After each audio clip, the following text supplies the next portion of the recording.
اعوذ باللہ من الشیطان الرجیم، بسم اللہ الرحمن الرحیم۔ یہ مسجد قبلتین موجود میں، یہ خانہ کعبہ کی طرف جو ہے قبلہ ہے، اور جو پرانا قبلہ تھا فلسطین مسجد اقصیٰ وہ یہ تھا۔ یہ دیکھیں، یہ اوپر انہوں نے نشان رکھا ہوا ہے، ان کے اس سائڈ پہ تھا، یعنی کہ اب ہم جیسے نماز پڑھتے ہیں خانہ کعبہ کی طرف، اس کی جیسے پیٹ کرتے ہیں تو اس طرف ہم پیٹ کرتے ہیں فلسطین مسجد اقصیٰ۔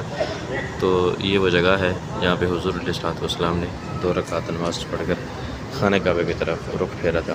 اور یہ جو مسجد قبلتین ہے، یہ مدینہ کی حدود سے باہر ہے، یعنی کہ مدینہ کے حدود میں نہیں آتی، یہ مدینہ کے حدود سے باہر ہے یہ مسجد قبلتین۔ ماشاءاللہ زیارت کیجیے، سبحان اللہ۔